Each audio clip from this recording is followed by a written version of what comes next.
Thank you so much to our Mellon Mays undergraduate fellows. I'm going to just introduce Professor Irene Mata, and then we'll get started. However, she needs no introduction at Wellesley College. She is a scholar of Chicana Latinx fiction and performance, who explores how women of color, especially immigrant women, and their labor are represented in contemporary cultural production.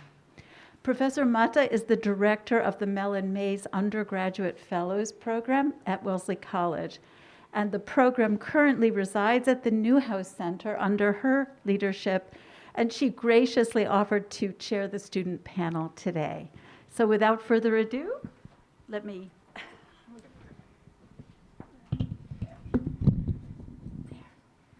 Thank you all for joining us this afternoon, and thank you to Eve and Lauren, who were so incredibly kind in asking us to participate in the programming for today. We are excited to share the work of our MMUF scholars with you. Before our panelists begin, just a few words about our program. The Mellon Mays Undergraduate Fellowship Program was founded to increase the diversity among minority faculty scholars in higher education. A principal goal of the program is to increase the number of underrepresented faculty at colleges and universities across the country and beyond, and to bring a wider array of perspectives and experiences to the academy. With funding from the Andrew W. Mellon Foundation, MMUF undergraduates are able to conduct original research in the humanities and social sciences. The fellows you will be hearing from today are presenting on research from their senior thesis and capstone projects. Their scholarship is a testament to the impact that scholars like Charles Mills have had on the academy and in the lives of BIPOC students. So I will introduce all of our panelists now. Isabella Garcia, she, her, is a senior fellow double majoring in history and English and creative writing from the greater LA area. Her research broadly assesses what it is like for young Chicanes to grow up as part of the farm workers movement in California, and explores Chicana and Mexicana roles within the movement. She will be presenting a section from her honors thesis titled Mexican Immigrant Women and Children in the Farm Workers Movement in California in the late 20th century. Iris Haustrup, she, her, is a senior fellow studying architecture whose research highlights the connection between design, Blackness, and urban landscape. Iris, who is also an Andrew W. Mellon Curatorial Fellow at the Art Institute of Chicago, will be presenting a section of their senior capstone project titled In Search of Our Mother's Garments, how Lois K. Alexander Lane created the lexicon for Black fashion. Neha Lund, she, her, is a senior fellow majoring in sociology and minoring in South Asian studies, who has conducted independent research on South Asian racial formations since her junior year. For her senior's honors project, she has been studying identity formation in the Afghan Hindu diaspora through semi-structured interviews and informal visits to Afghan Hindu diasporic temples. Neha will be presenting on a section from her honors thesis titled Identity Formation in the Afghan Hindu Diaspora. Deana Weatherly, she, her, is a senior fellow majoring in art history whose research seeks to highlight the forgotten histories of her ancestral Jamaican homeland.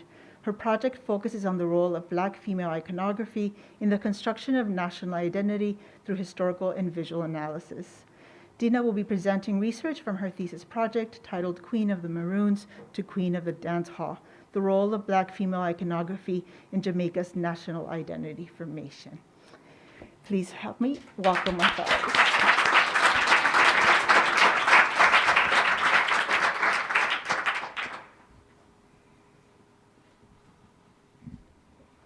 Hello, and thank you, Professor Mata, for that lovely introduction.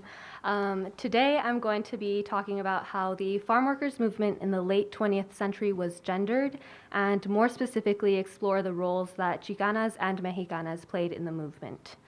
So, by the mid-1960s in California, the United Farm Workers, or the UFW, had gained more attention by local and national news outlets due to their growing boycotts and strikes. The UFW was co-founded by Dolores Huerta and Cesar Chavez in 1962 in response to poor working conditions and extremely low wages for farm workers. Slide. In an outtake of CBS News' Who's Who program, a CBS News correspondent interviewing Dolores Huerta and Cesar Chavez addressed Chavez and asked, "Cesar, what made you pick Dolores, a woman, to help you form the United Farm Workers?" At this question, Huerta pursed her lips and stared straight ahead. The way the interviewer specifically singled Huerta out as a woman called attention to the male-dominated narrative of the farm workers movement at the time. And by male-dominated, I mean that the activists most often in the political spotlight were men, not that women were not active participants in the movement, because they were. Huerta's role as a co-founder of the UFW is the perfect example of how of the essential role Chicanas played in the farm workers movement. This interview of Huerta and Chavez is just one example that shows how, as the movement gained more attention in the media, the myth of it being a primarily male movement gained traction. Now, Cesar Chavez was an inspiring leader who played an influential role in the movement. At the same time, it is important to acknowledge the Mexican and Chicana cultural expectations of gender roles and pay attention to the machismo prevalent in their communities. Chavez was stoic and charismatic. He was trusted in his community. But above all of this, he was a man. When daily talk among farm worker men was full of jokes and banter that pushed the idea that women could not be trusted because they were too emotional or had poor judgment or were weak and fickle and were overall not capable of being leaders, it only made sense for union members to choose a man as their leader. Even still, women played vital roles in the movement. Women's leadership is not something that is frequently talked about in regards to the farm workers movement. Even when it is discussed in farm workers' histories, it is often described with modifiers such as quote-unquote unconventional and non-traditional, furthering the idea that women were not meant to be leaders. In my work, I argue that women's leadership in the movement should also be labeled leadership. Plain and simple. Some of the different roles Chicanas and Mexicanas played can be seen in actors such as Jessica Govea Thorborn and Helen Chavez. These two Chicana activists are not as well known as leaders such as Dolores Huerta, but their contributions were still essential to the movement. Slide. Helen Chavez is best known as the wife of Cesar Chavez and is often dubbed a more traditional Chicana activist, since she mostly conformed to the domestic roles as a mother and wife expected of her by the Mexican and Chicana patriarchal culture in which she grew up and lived. And at this time, and honestly even now, women's labor in the home was presumed to be natural, which only led to it being overlooked. But it was vital labor. Helen began laboring in the fields when she was 7 years old and met Cesar in 1943 when she was 15. The couple married 5 years later. In the beginning of their marriage, Helen left the paid workforce to work as an unpaid laborer by birthing and rearing 8 children and running their home. At this point in her life, Helen's participation in civic activism was similar to a lot of other Chicana mothers at the time. Although it looked different from Chicano's activism, it was still important since she was upholding and supporting her husband, who was doing more visible community organizing. When Cesar left the CSO in 1962 to co-found the UFW with Dolores Huerta, Helen became the breadwinner of the family as she returned to the paid agricultural labor force while still maintaining her childcare and household responsibilities. Her days would begin at 4 in the morning when she would wake up to prepare breakfast and lunch for her 8 children before heading to the fields. And then she would come home after 10 hours to make dinner and take care of household tasks such as doing laundry and washing dishes. Eventually, Helen began to attend UFW events to help organize campaigns and register members. The UFW registration crews were mostly made up of Chicanas and Mexicanas who would remain anonymous so as to not be blacklisted by their employers for participating in union affairs. The anonymous Chicanas and Mexicanas received no public recognition for their labor and efforts. It is yet another reason why they did not, and still do not, receive as much credit as they should have for all of their contributions to the UFW. While Helen did not occupy any positions usually dominated by men, she, as well as many of the other Chicanas and Mexicanas who filled similar roles, still played an influential role in the farm workers movement and the formation of the UFW. Slide. On the other hand, Jessica Govea Thorburn is seen as a more non-traditional woman leader, since she did not follow a similar path to Helen Chavez in getting married and starting a family at a young age. Instead, she started her activism much earlier in her life and built a career out of community organizing. From the ages of 4 to 15, Govea Thorburn spent her summers in Bakersfield doing strenuous work picking cotton, prunes, and grapes. By age 9, she was an activist.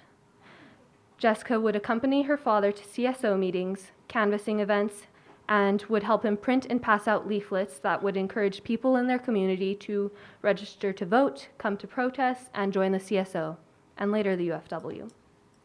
At age 12, in 1959, Govea Thorburn successfully drew up a petition as the president and founder of the Junior Community Service Organization, or the Junior CSO, to have a new park established near her community following the death of her best friend, Virginia, who was struck and killed by a speeding truck on her 3-mile walk to the nearest park. 4 years later, county supervisors finally approved creating a new park, and they took all of the credit for themselves. One of Jessica's most notable achievements that she is not frequently credited for is being the person who called attention to the harmful side effects pesticides had on farm workers. Her determination to prove that it was not just the sun or lack of sufficient clean water or bad working conditions that farm workers combated eventually led the UFW to embark on their famous Wrath of Grapes campaign, which began in 1986. Because of this campaign, growers were forced to acknowledge that the pesticides used in their fields were terrible for farm workers' health. This example of Jessica's leadership is not nearly as elevated as some of her UFW men contemporaries and is even overshadowed by examples of men's leadership in the movement. The consequences of this oversight remain even to this day among some of the most influential scholars of significant Chicane and Latina literature. In a lecture Dr. Stephen Pitti gave at the 2013 Yale presidential inauguration on Chavez and his contemporaries in the movement, a majority of the people he listed were men, with the exception of Hilda Solis, the former Secretary of Labor. Slide. As he listed these contemporaries, a photo was displayed behind him showing Jessica Govea Thorburn in the foreground with Marshall Gans in the background. Gans was mentioned, Govea Thorburn was not, even though she also worked very closely with Chavez. The lack of her acknowledgement demonstrates how machismo in the UFW's past has affected the way the movement's histories are shared today. And this is an idea I will keep working on and developing in my research.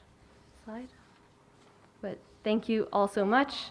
I would like to extend a special thank you to my thesis advisor, Professor Quintana, my Mellon Mays mentor, Professor Greer, as well as Professor Mata, and the rest of my Mellon Mays cohort for all of their phenomenal support.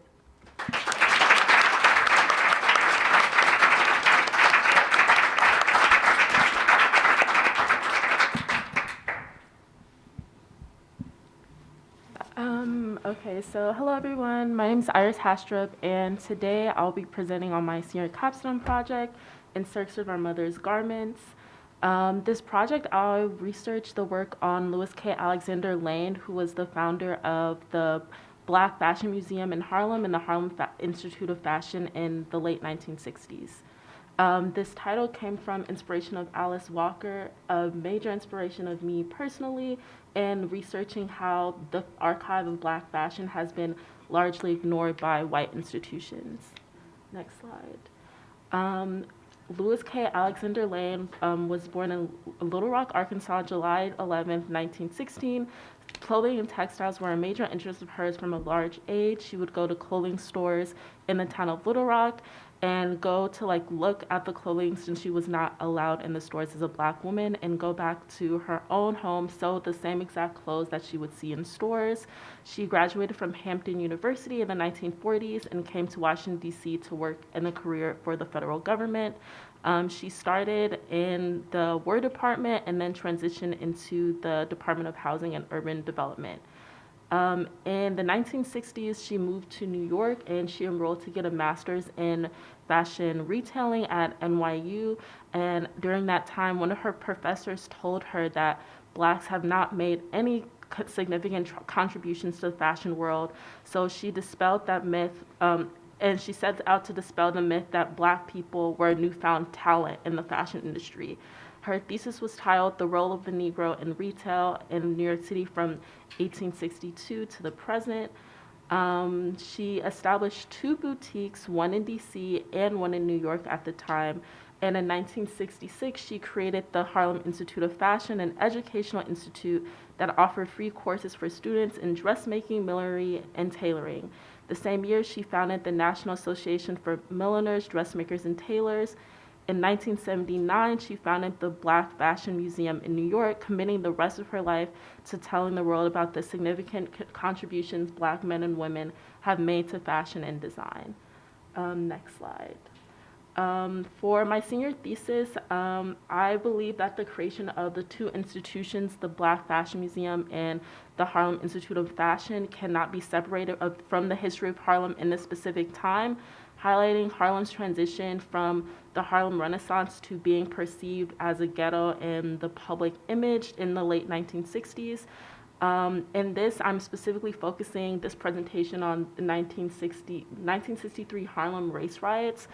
2 weeks after Lyndon B. Johnson signed the Civil Rights Act, an off-duty police officer shot and killed a 15-year-old boy on his way from voluntary remedial reading summer's courses at Wagner Junior High. This instance started in Yorkville, a predominantly white working-class neighborhood on the Upper East Side. A superintendent of the department hosed the Black students, allegedly that they were not permitted on his property, and the students retaliated by throwing garbage cans and lids at the superintendent. At this time, the police officer watched the incident and saw that the boy, James Powell, was walked into that apartment building. At the time, the off-duty police officer claimed that he saw the 15-year-old boy pull out a knife. That knife was actually never found on the premises. And from that incident of police violence, a race riot broke out in Harlem. Next slide, please. The day of the murder did not have immediate protests, but many students from the school came to the crime scene after hearing about their classmates' murder. 2 days after, the Congress of Racial Equity had a peaceful protest near the high school that he took classes at, calling for an end to police brutality and the creation of a civil protest board. This protest was met by 50 police officers holding nightsticks. There was another protest followed after that, which was met with police violence to the extent of 400 police officers coming to the community of Harlem, shooting pistols into the air, claiming to calm down the crowd. But I don't know about you, seeing people shoot 400 pistols in the air does not seem calming at all. Seems like they wanted to start something.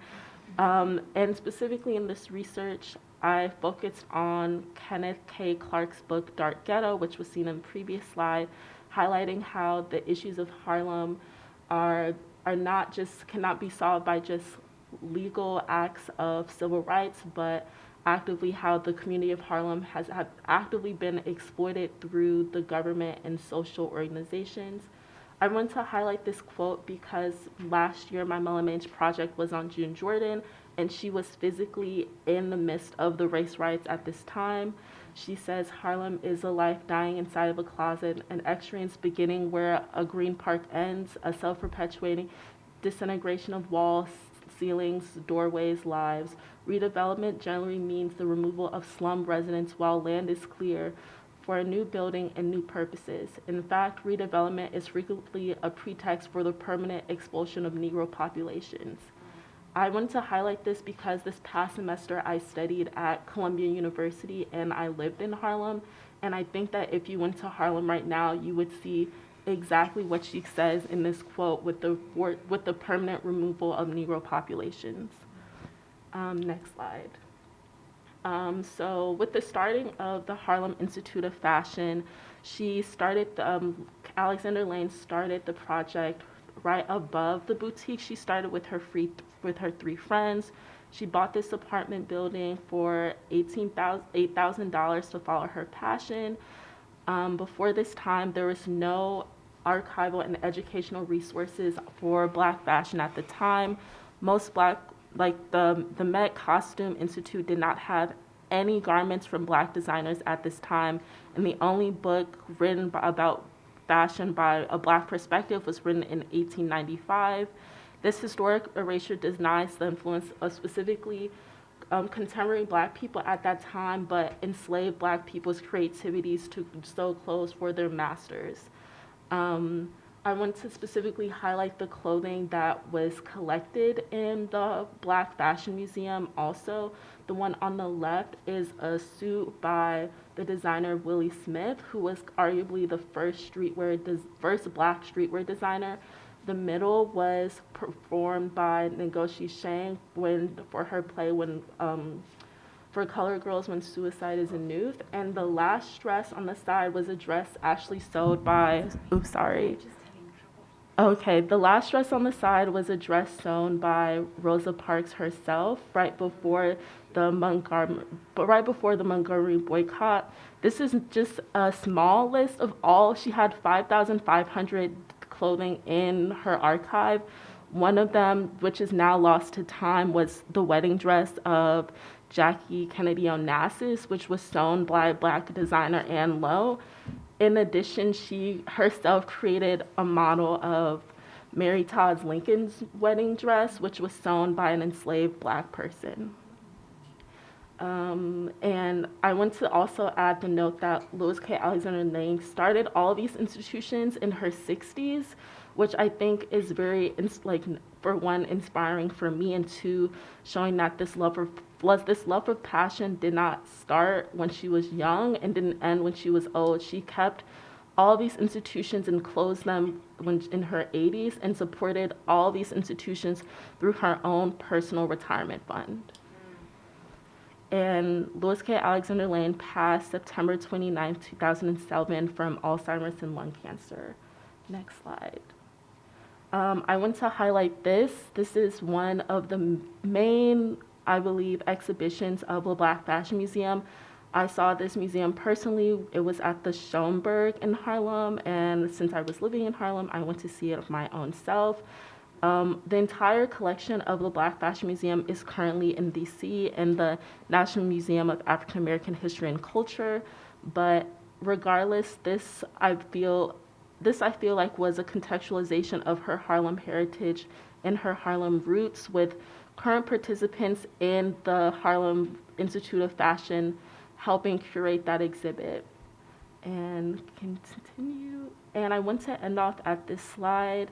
I'm presenting the late Virgil Abloh, the creative director of Louis Vuitton, Telfar Clemens, and the designer Christopher John Rogers.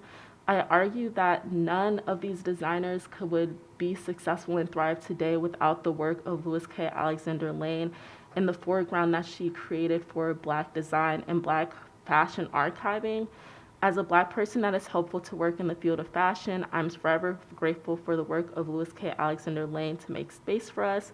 In addition, as a community space to enrich the lives of Black people during a tumultuous time in Harlem, represented by the systematic disinvestment by the government and white flight. Thank you.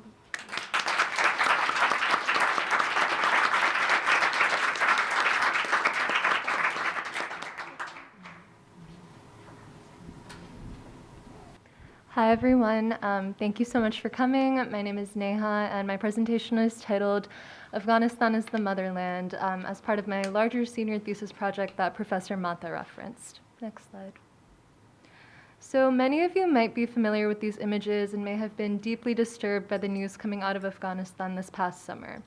With the Taliban resurgence, global troop withdrawal, and displacement of millions of Afghans, all eyes were briefly on Afghanistan during summer 2021. While for my family, it was particularly disturbing.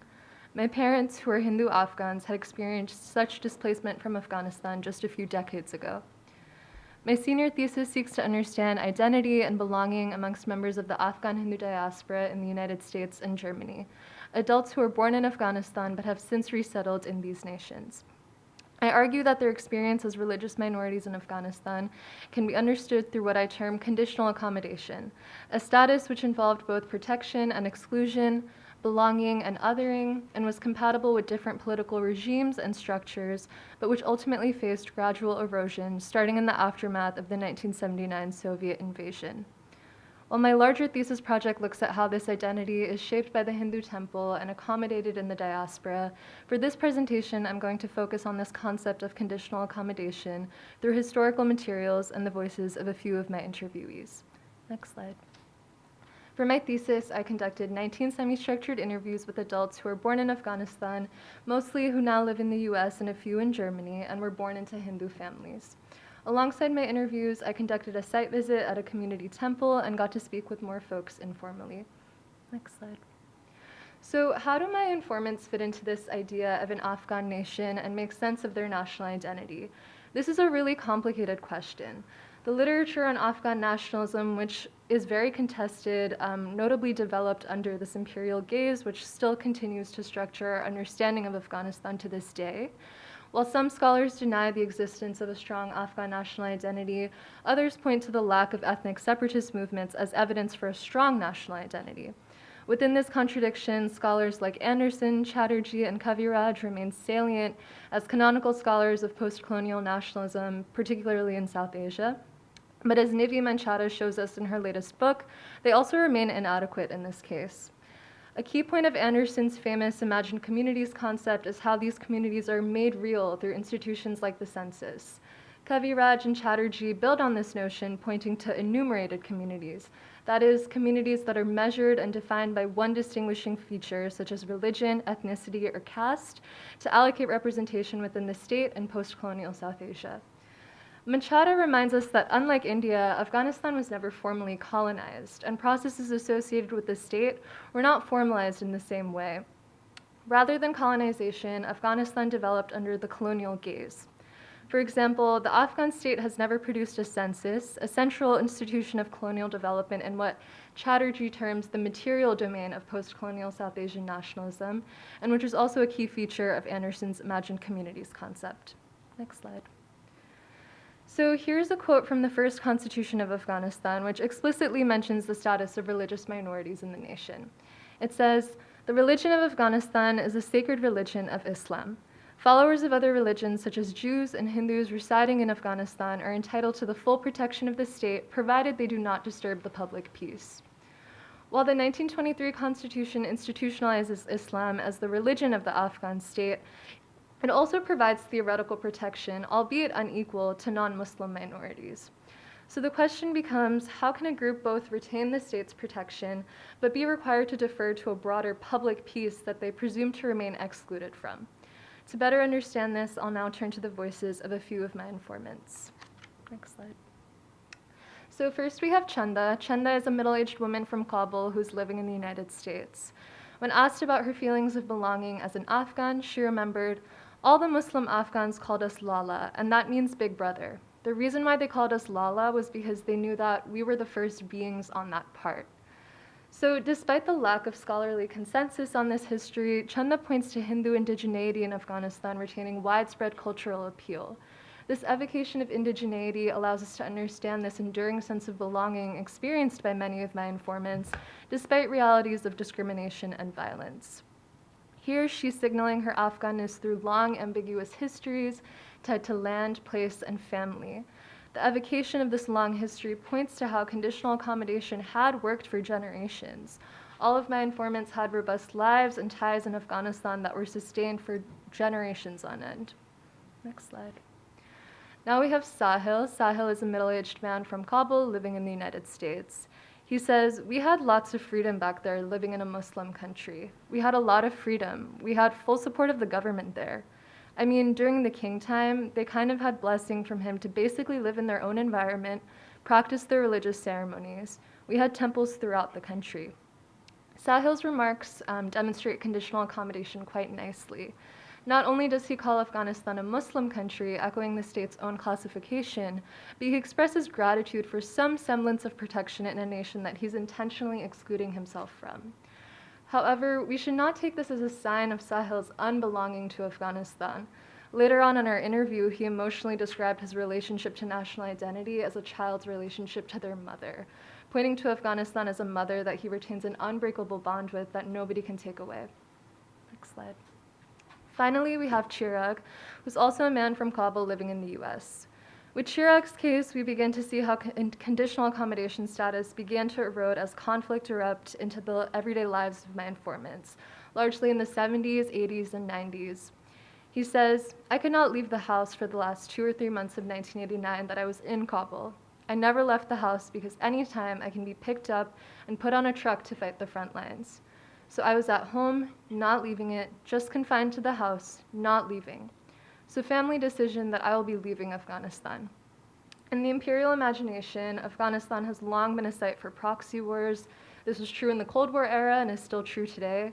While the Soviets supported the communist PDPA regime, the US and other Western allies funded insurgency campaigns against the Soviet-backed government, including the Taliban, which eventually overtook Afghanistan in the first place in the late 1990s. Along the way, fear of military recruitment was a large component of how my informants, who largely hailed from the cosmopolitan city of Kabul, experienced instability. The first Taliban regime not only consolidated the erosion of conditional accommodation, but completely erased it, replacing it with structural violence instead. Next slide. So this concept of conditional accommodation helps us understand my initial puzzle. Why my informants, precarious religious minorities, continue to endure the sense of belonging to Afghanistan. I see this concept in conversation with the broader sociological literature on transnational migration, helping us navigate how marginalized groups understand their relation to multiple places, nations, and axes of belonging as mediated by nationalisms and political projects. In future chapters of my thesis, I'm theorizing how the Hindu temple serves as an important site of community identity formation, both in Afghanistan and the diaspora. Further, I'm exploring how conditional accommodation situates the diasporic experience of racial formation for my informants in the post-9/11 Western world. Next slide. Thank you all so much for listening. I want to thank my remarkable mentor, Professor Smita Radhakrishnan, my Mellon Mays family, my informants for their generosity and trust, and for my parents for instilling this quotidian community expertise that lives through this project. Thank you all so much.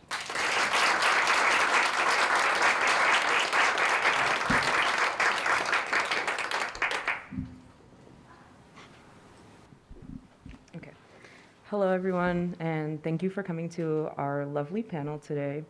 Over the past 2 years in Mellon, my research has developed into a thesis that focuses on the role of Black female iconography in the formation of Jamaica's national identity. I take on the art historical approach of visual analysis to compare 2 iconic Jamaican women, the national hero, Queen Nanny of the Maroons, and the dancehall queen. Today, I'm going to be discussing a chapter from my thesis, loosely titled Nanny of the Maroons, Indigenous Icon Turned Neocolonial Figurehead, which focuses on how Pan-Africanism in post-independence Jamaica influenced the stylistic and compositional choices of Nanny of the Maroons' official portrait. By confronting the implications of a government-assigned national identity rather than one that naturally occurs, I looked at how this portrait and the title of national hero serves as a figurehead in representational politics that uplifted a brown middle class while appropriating from marginalized Jamaicans. This project takes on a visual culture studies approach, asking, how can we understand Jamaican culture through the act of looking at these portrayals of Black women? I am understanding Nanny's portrait as a means of cultural production through ideas set forth by visual studies scholar Lee Rayford, who asserts that diasporic communities contribute to a process of maintaining and creating understandings of diaspora through using media that bring aspects of a remembered past into the future. This identity formation contributes to another theory of Rayford's that claims that visual markers of race within photos and portraits contribute to an understanding of race and culture. I use both of Rayford's frameworks to understand how African visual markers within Nanny's portrait helped Jamaican leaders bring her indigenous past into this transitional period. I will briefly describe the context behind the creation of Nanny's portrait and the aesthetic that it relied upon. In the post-independence climate of the 1960s and 80s, the country's leaders needed to create a Jamaican identity that would both unite the country and turn it away from its previous role as a British planter society. I focus on one particular leader, Michael Manley, whose first tenure as Prime Minister from 1972 to 1980 promoted democratic socialism through a united Afro-Jamaican identity. Manley acknowledged that economic class and race were so intertwined in Jamaica that they almost functioned as a single identity, and thus believed that addressing both the economic and racial divide would reverse all inequalities in Jamaican society. Therefore, his administration utilized visual markers of Blackness in conjunction with Pan-African politics to demonstrate that all Jamaicans, regardless of skin color or economic status, descended from a common West African past. Through this historical background, I consider three central questions. How did the Manley administration determine their visual markers? What did they believe it meant to be visually Black? How did they utilize these visual markers for their own benefit? What role did they play politically? And lastly, how does Nanny's official portrait utilize these visual markers, and what does it mean to immortalize her in this manner? The Manley administration drew from predetermined markers of Blackness that were rooted in the fashioning of enslaved women whose circumstances produced a functional aesthetic. The image on the left, entitled Negro Peasant Woman, serves as an ethnographic study of how Black female laborers were viewed during Jamaica's colonial period. Featured in British explorer Harry Johnston's collection in the Schomburg Center, The Negro in the New World, the photograph looks at the woman under a lens of Western racialization, in which their servitude becomes tied to their Blackness. We can see that the bondwomen wear clothing that protects their heads and bodies while they work, such as head wraps and simple flowing dresses. As we move forward, this simple aesthetic becomes co-opted by political leaders in order to mark their own Africanness. On the right, we can see various images of Manley's wife, Beverly Anderson, who came from the Black working class. In all of these photos, we see the echoing of the same visual markers, such as head wraps and simple loose clothing. Coupled with other political moves, such as the use of reggae music in campaigns and speech patterns taken from Rastafarians, Beverly's undeniable Blackness helped Manley associate himself with Black Jamaicans despite his multiracial, high-class background. Shortly after Manley completed his first term in office, Nanny of the Maroons was awarded the title of the National Hero in 1982. Thus, her official portrait reflects the visual culture of the Manley era, relying heavily on the same visual markers. Like the bondwoman and Anderson, we see the reappearance of the head wrap and the loose clothing, this time accompanied by chunky jewelry. Nanny was an indigenous West African who escaped slavery after she was taken to Jamaica, and she later became the leader of the guerrilla warriors, the Maroons, who were instrumental to Jamaica's independence in their fight against the British. She is the only woman to hold the title of the National Hero, designating her as a de facto mother of the nation. And in her symbolic role, she is situated as always having a visual tie to the African past, while also demonstrating that Jamaica has departed from its role as a British colony. The circulation and immortalization of this aesthetic and Nanny's iconography legitimized the idea of a collective African past for all Jamaicans, supporting the national motto, out of many, one people. To conclude, Manley's representational politics reflected a reliance on West African aesthetics to recall a common past that established a collective Jamaican identity rooted in African Blackness. Under this method, anyone who embraced this aesthetic could make claims to Blackness without actually changing their lifestyles. In fact, economic disparities grew during this time, with the brown elite middle class experiencing economic prosperity and thus becoming the upper class, and the Black lower class experiencing rising poverty rates, thus rendering Manly's democratic socialism a failure. Furthermore, anyone who didn't fit into the dominant ideas of Christian respectability was marginalized, especially lower-class Black women, therefore making Nanny a figurehead under the political elite who co-opted her image to reinstate British hegemony.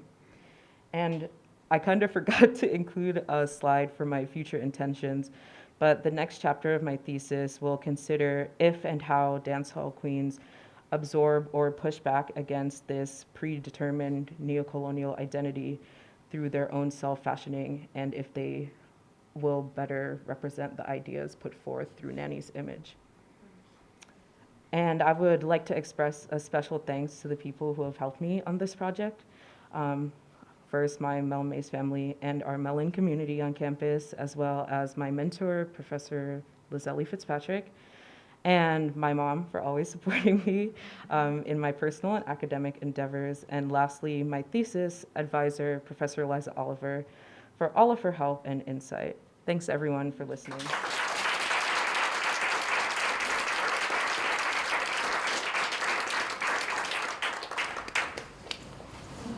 We have about 10 minutes for questions. If anyone has questions for our panelists. Yes, Genevieve. Thank you for all of these wonderful presentations. I was just commenting with my colleague that these are really graduate level research, and so all of you just like blew my mind. So so congratulations. So I have two questions. One is for Isabella, and the second is for Iris. So Isabella, I was wondering that early in your presentation you talked about one of the things that the UFW was sort of fighting for was like better working conditions, but I'm also wondering if you could speak to how like these Chicana activists are also defining what better working conditions are, given that work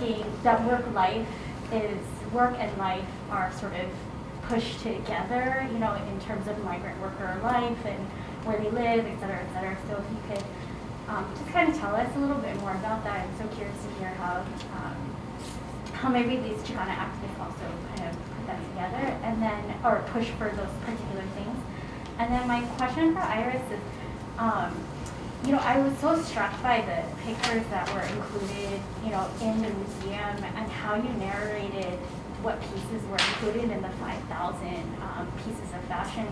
And one of the things that I was wondering is like how, you know, she was able to reconstruct how we think about fashion creativity, because like in the Met, usually what's included is only what designers make, and then what's not included when they conceive of fashion is like not the people who are actually sewing or constructing, right? And so I just wanted to hear sort of your thoughts on like how this expands like what we think of as fashion and creativity, and what gets counted as fashion.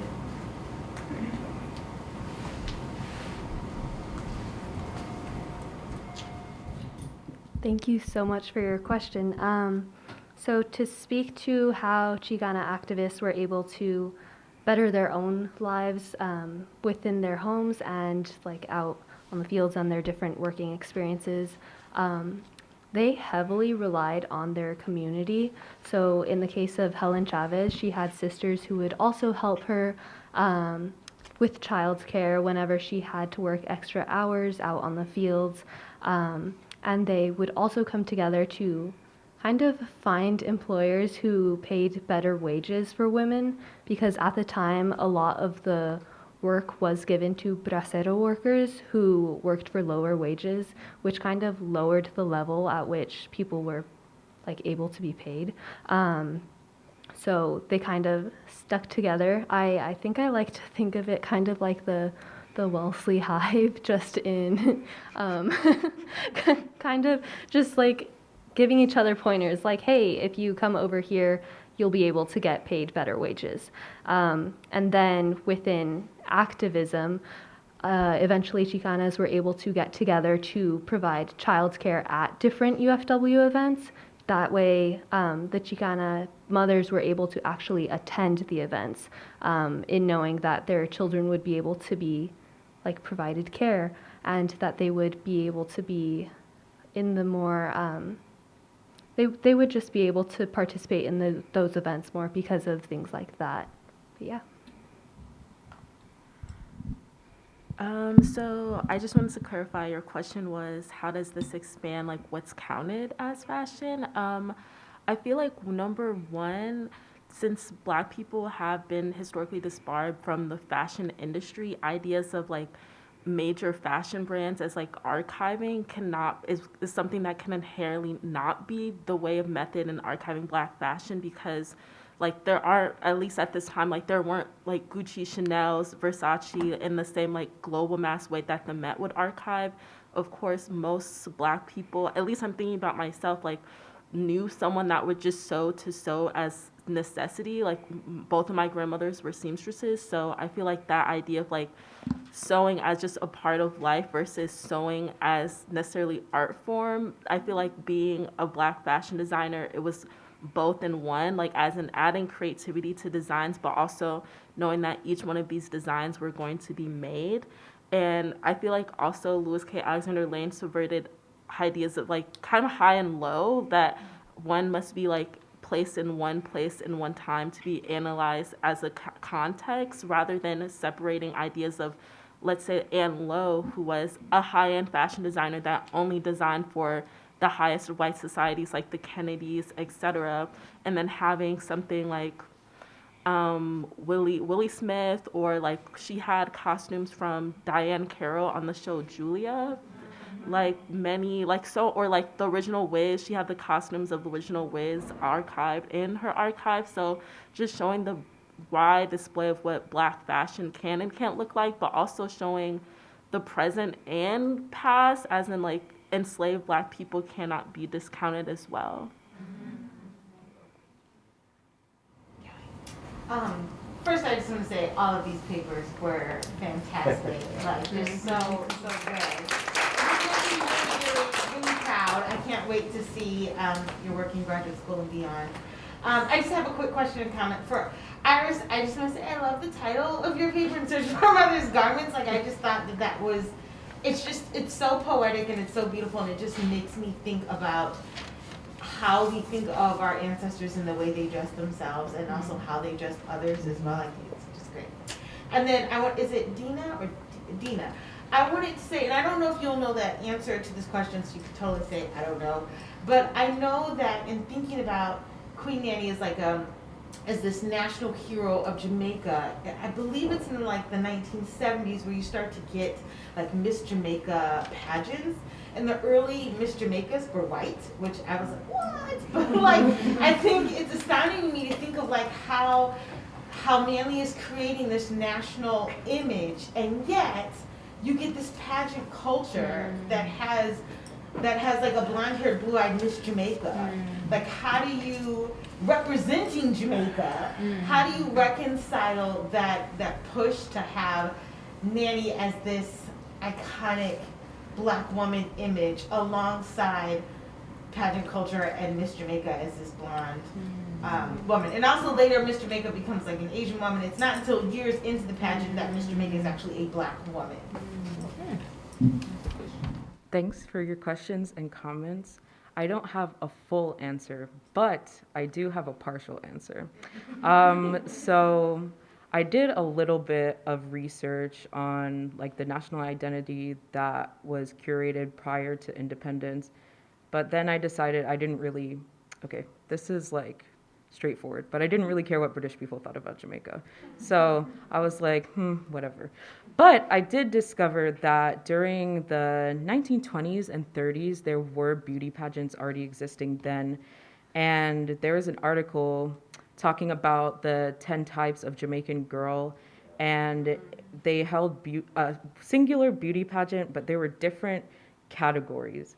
And in those categories, you competed to be like Miss Ebony or like Miss like, they were just like different weird names for racial categories, basically ranging from like African Black, like lighter African Black, mixed white and Black, mixed Chinese and Black, fully Chinese, white and Black, fully white, and other.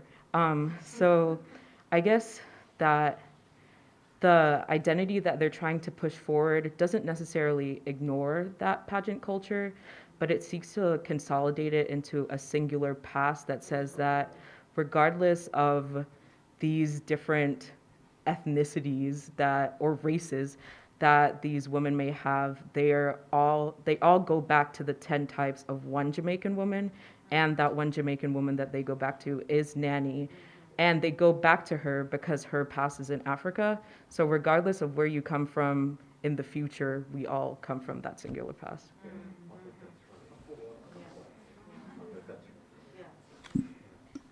Oh, well, I guess it was a full answer, but thanks.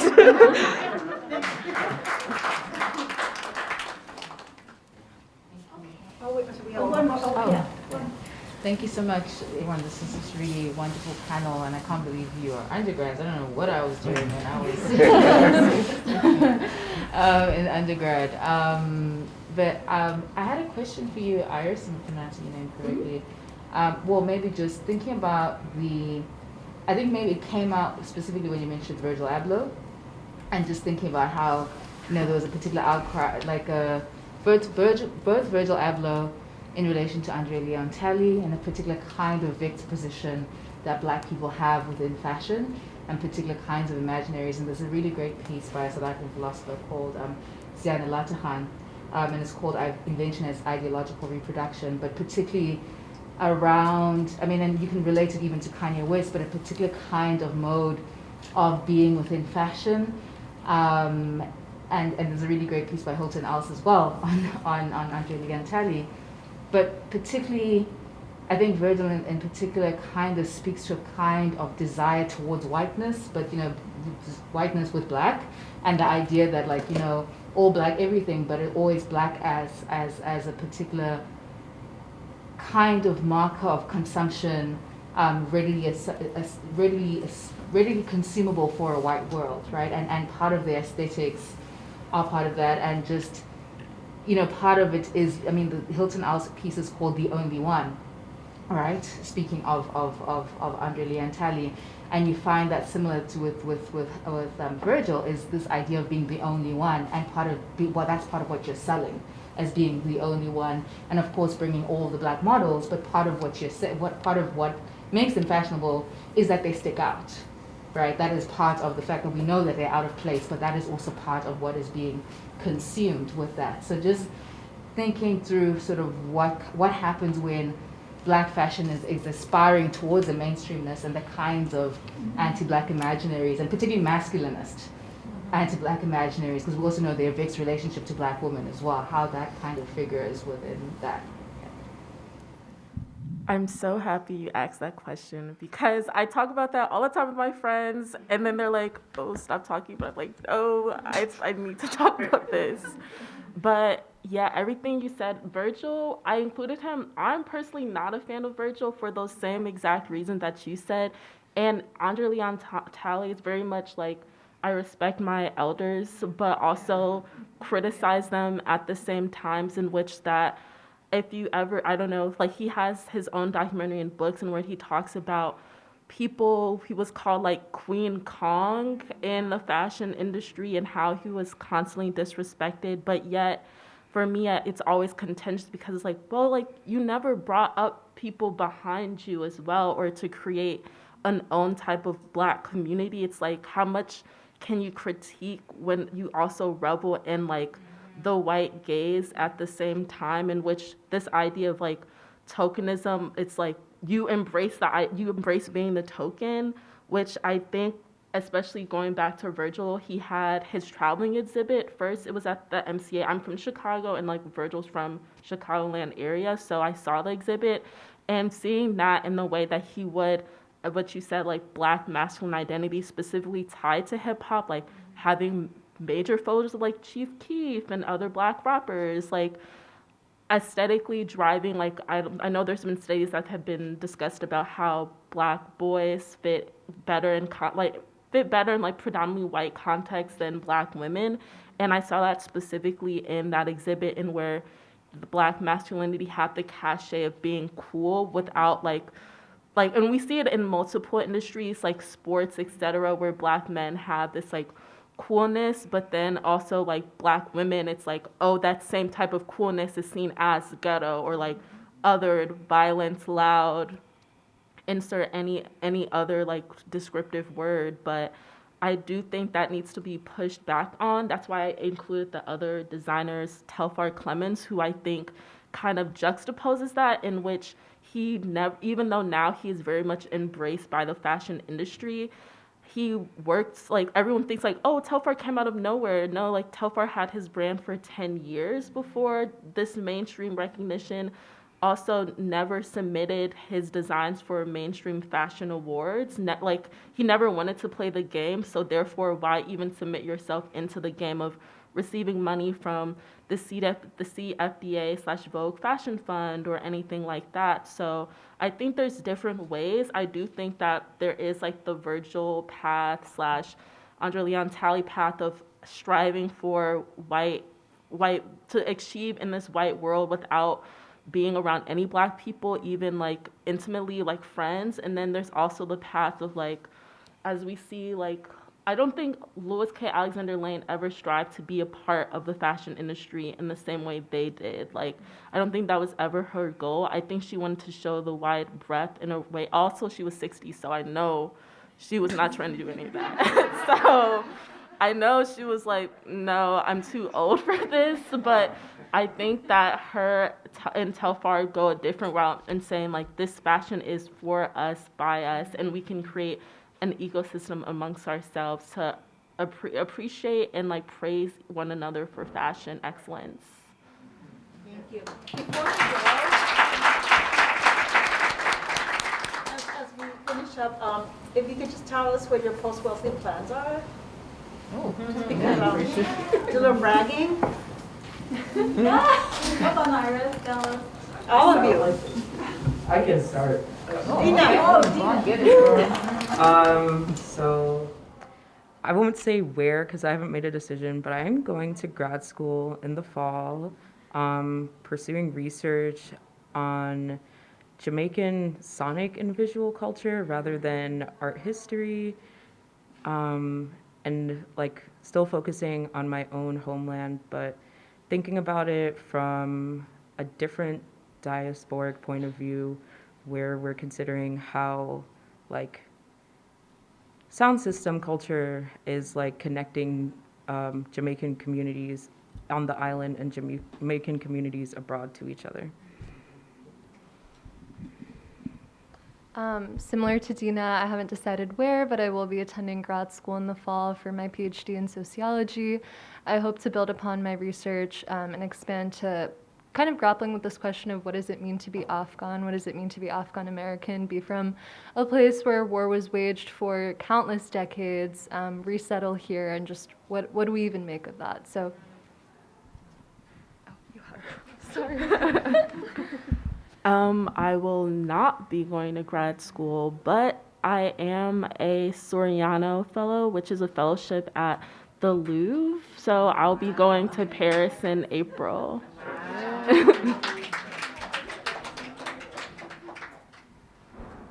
And I know where I'm going, but the school doesn't know yet, so I can't announce anything.